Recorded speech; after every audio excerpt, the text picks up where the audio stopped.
Todas as vezes que eu venho e tenho essa oportunidade, a primeira coisa, o primeiro sentimento que a gente tem realmente é de gratidão, né? Gratidão ao Senhor por nos conceder mais uma vez essa honra, esse privilégio de estarmos na casa dele, nessa casa, nesse local tão especial, nesse local tão santo, nesse local ungido, aonde com certeza existe a presença dele, e a gente tem aí esse privilégio de estarmos juntos, como irmãos, como comunidade, como filhos do Senhor, todos compartilhando da glória e da graça dele e da presença dele. Amém? Que bom que você veio aqui. Infelizmente, essa semana está um pouco tumultuada no meu trabalho.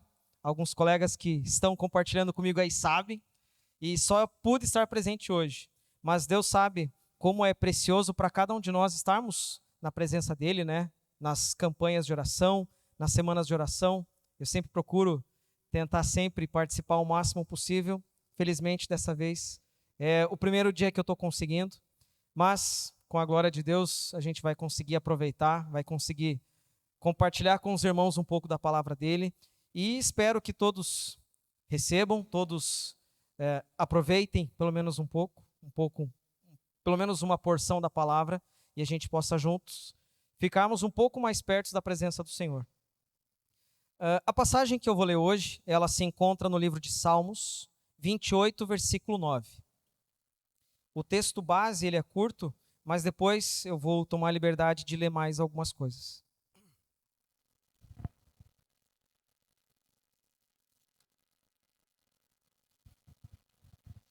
Amém, irmãos? Salmos 28, 9 diz o seguinte: Salva o teu povo e abençoa a tua herança. Cuida deles como seu pastor e conduze-os para sempre. Feche seus olhos. Senhor nosso Deus, maravilhoso Pai, eu te agradeço, Jesus, novamente, Senhor. Eu te agradeço pela oportunidade e privilégio que nós temos de estar em tua casa, Senhor, reunidos como irmãos, reunidos em torno do teu nome, Senhor, com o único objetivo e propósito de te adorar, de te louvar, de bendizer teu santo nome, Senhor, e escutar um pouco mais das tuas palavras, Senhor, escutar um pouco mais dessa porção que vem de ti, Senhor, e que nós possamos, Senhor, verdadeiramente aproveitar dessa palavra, possamos aprender, crescer, melhorar um pouquinho mais como nós somos como pessoas, Senhor. Que nós possamos, nesse momento, deixar toda a nossa carga, todas as nossas aflições, toda aquela bagagem que a gente trouxe durante esse dia, que a gente possa deixar ali do lado de fora, tudo aquilo que possa ser o ladrão da nossa atenção, ser o ladrão do nosso foco, que ele possa ficar de lado e que nesse momento a gente possa estar concentrado única e exclusivamente em te adorar, Senhor, e tentar aproveitar um pouco mais da tua palavra, Jesus. Eu te peço que nesse momento o Senhor quebranta o nosso coração, o Senhor prepara o nosso coração, para que nós possamos verdadeiramente, Senhor, entender o que o Senhor quer nos dizer, entender o que o Senhor quer falar conosco, Senhor, e que nós possamos sair daqui um pouquinho melhores do que nós chegamos. Que nós possamos sair daqui, Senhor, satisfeitos, renovados, Jesus, da Tua palavra, renovados da Tua presença, Senhor, e cada vez mais e mais falarmos e professarmos da nossa fé, falarmos e professarmos da Tua presença, Senhor, e de como o Senhor é bom, de como a Tua fidelidade dura para sempre, Senhor, e de como nós temos esse reino tão maravilhoso, tão grandioso que nós almejamos e que nós queremos dividir e compartilhar com todos à nossa volta. É isso que nós te pedimos e te agradecemos, em nome de Jesus. Amém. Podem se assentar, irmãos. Com base nesse pequeno versículo de Salmos 28, 9, aonde o rei Davi, ele nos traz essas palavras de desejo do coração dele, desejo, petição e súplica a Deus: salva o teu povo e abençoa a tua herança, cuida deles como seu pastor e conduze-os para sempre. A reflexão que o pastor nos passou ali como base diz o seguinte: Davi, um homem segundo o coração de Deus, intercedia pelo seu povo frequentemente. Em suas orações, ele clamava pela salvação e bem-estar do seu povo. Sua vida de oração nos ensina a importância de interceder pela nação e pelos outros com um coração sincero e cheio de fé. Amém, irmãos? Amém, né? Então, nós temos essa passagem, justamente um salmo escrito pelo rei Davi que é tão conhecido, né? Pelos salmos, pelos cânticos e principalmente, Davi, ele carrega a imagem, o símbolo, ele carrega a figuração de ser aquele que todos nós conhecemos como homem segundo o coração de Deus. Então eu quero brevemente relatar algumas coisas a respeito de ser um homem segundo o coração de Deus. Homem aqui não em sentido de gênero, né? Mas sim homem de humanidade, de pessoa. Então como nós devemos ser para sermos pessoas segundo o coração de Deus?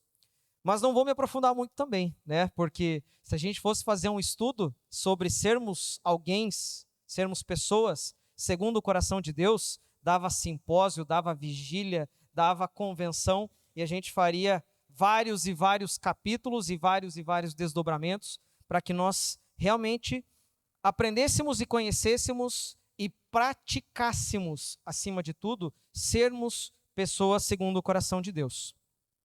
Mas para que essa ilustração, para que essa explicação fique um pouco mais rica, eu quero ler junto com os irmãos, podem ficar sentados mesmo, eu vou ler o Salmo 28, ele todo. Ele é um salmo curto, tem apenas 9 versículos. Ele diz o seguinte, Salmo de Davi. A ti eu clamo, Senhor, minha rocha. Não fiques indiferente para comigo. Se permaneceres calado, serei como os que descem a cova. Já aqui no início do salmo, realmente uma oração de Davi, né? Esse salmo como um todo, ele tem todos os elementos de uma oração. Ele tem adoração, ele tem súplica, ele tem agradecimento, ele tem reconhecimento da glória e da majestade do Senhor, e tem os pedidos e tem os desejos do orador, né? E logo nesse primeiro versículo, ele já demonstra toda a dependência que o Davi, como rei, como homem segundo o coração de Deus, toda a dependência que ele tinha do reconhecimento, do relacionamento com o Senhor. A segunda frase já diz, eu vou fazer um adendo aqui, né? Como se ele estivesse falando, por favor, não fiques indiferente para comigo, porque se ficares calados, serei como os que descem a cova. Ou seja, para ele, a vida terminaria caso ele não sentisse essa resposta, esse recebimento da oração dele para com o Senhor. Tudo teria fim, seria como a morte. Na sequência, ouve as minhas súplicas quando clamo a ti por socorro, quando ergo as mãos para o teu lugar altíssimo. Não me des o castigo reservado para os ímpios e para os malfeitores, que falam como amigos com o próximo, mas abrigam maldade no coração. Então, Davi também aqui, dando um exemplo de que ele não queria ser como pessoas que talvez ele tivesse relacionamento, que ele conhecia, que na nossa linguagem de hoje, né, são pessoas falsas, são pessoas duas caras, talvez. Ele não gostaria que no relacionamento dele, ele se reportasse ao Senhor como alguém que pede uma coisa, mas que no fundo do coração deseja outra coisa. Então ele pede para que o Senhor o abençoe com uma fé genuína, com um pedido genuíno, realmente com um desejo genuíno da presença e do relacionamento com o Senhor.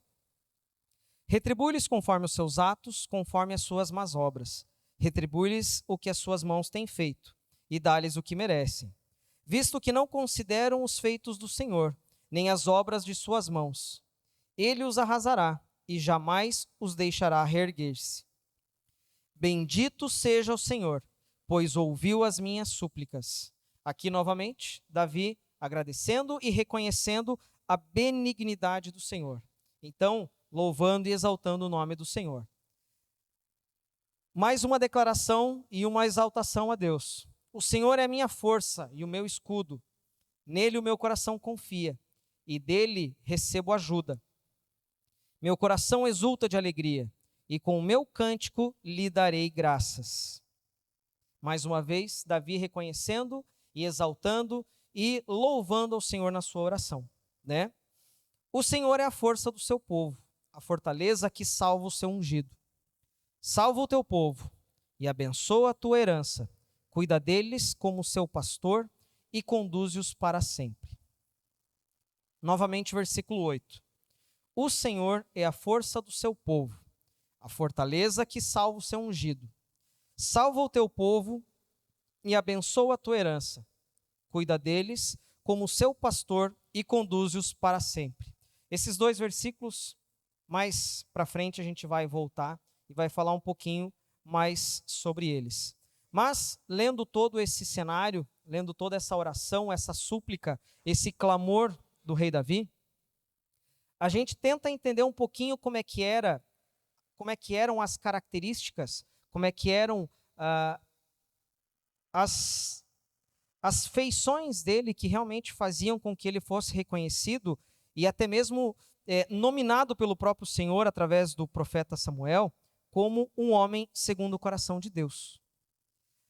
Nas orações do rei Davi, ele sempre expressava arrependimento pelas coisas que ele fazia, ele expressava reconhecimento pelos seus pecados, porque o rei Davi, apesar dele ser um homem segundo o coração de Deus, ele era uma pessoa comum, ele era um homem comum, ele era um homem sujeito a todas as tentações que nós somos sujeitos, ele era sujeito a todos os desejos que nós temos também, ele era um homem sujeito a todos os erros e todos os tropeços que nós, como seres humanos, somos sujeitos também. Porém, o que diferenciava o rei Davi? O que diferenciava ele e fez com que ele fosse conhecido até hoje como um homem segundo o coração de Deus? Ele não se deixava vencer a longo prazo, digamos assim, pelas suas tentações, pelos seus pecados, pelos seus erros. Porque nós, como seres humanos, a gente já conversou, eu já falei em outras pregações, eu uso isso até em algumas alusões no meu trabalho. Nós, como seres humanos, nós não tropeçamos nas pedras grandes, né? Nós não tropeçamos e damos de cara com a pedra que é maior do que nós. As pedras que são grandes, os tropeços que são grandes, esses a gente consegue enxergar de longe e consegue desviar. A gente tropeça realmente naquelas pedras que aos nossos olhos parecem pequenas, mas é nas pedras pequenas que a gente se embola, que a gente coloca os pés pelas mãos, que a gente tropeça, que a gente cai, e muitas vezes a gente cai, como fala nos dias de hoje também, cai de cara. E cai de cara no chão. E quando a gente fica de cara no chão, quando a gente fica prostrado, nós temos duas alternativas. Nós temos a primeira alternativa, que é se lamentar. Ó céus, ó vida, ó azar, por que isso aconteceu comigo? Por que isso acontece comigo? Por que eu fui cair? Por que eu fui me deixar levar? Essa é uma atitude. A outra atitude, qual é? É se levantar, reconhecer a pedra onde errou, pegar essa pedra e tirar do seu caminho e procurar não tropeçar mais. Talvez essa seja a grande diferença do nosso saudoso rei Davi para outras pessoas e outras figuras da Bíblia. O rei Davi, ele errava, ele cometia alguns deslizes, digamos assim, mas ele não insistia no erro, ele não persistia. Ele reconhecia a natureza pecaminosa dos seus atos e ele se arrependia amargamente, ele reconhecia seus pecados. Mas, principalmente, não adianta só se arrepender e reconhecer. Se eu me arrependo e reconheço, eu posso muitas vezes ficar na mesma. Mas eu preciso ter, depois do arrependimento e depois do reconhecimento, eu preciso ter atitude. E é isso que o rei Davi tinha. Ele tinha atitude. Ele buscava pela restauração. Ele buscava por se restaurar. Ele buscava pela presença do Senhor. Ele buscava por, talvez, redimir os seus erros. Prova disso até, passagem muito conhecida de todos, um dos pecados de Davi mais conhecidos é o pecado da luxúria com a esposa de Urias, com Betseba. E todos nós sabemos que o resultado desse pecado, qual foi? Foi gerado um filho, que esse filho sofreu, se eu não me engano, uma semana, né, pastor? Alguns dias, né? E durante esses dias, o rei Davi fez tudo o que estava ao seu alcance. Provavelmente, ele deve ter lançado mão de todos os recursos financeiros, de todos os recursos monetários. Ele, como rei, deve ter, isso eu imaginando, né, irmãos? Ele, como rei, ele deve ter solicitado a ajuda de todos os médicos do reino, talvez médicos de outros reinos. Nós sabemos que naquela época, na antiguidade, existiam outros povos que eram conhecidos pela sua sabedoria, babilônios, os egípcios. Provavelmente ele deve ter, talvez, tentado este recurso, não sabemos, mas como pai, eu entendo que ele deve ter tentado esgotar todos os recursos. E durante esse tempo, como que o Davi se portou? Ele se portou sentado em cima de toda a sua glória como rei, sentado no trono com as melhores vestes e perfumes? Não, né? Ele se humilhou.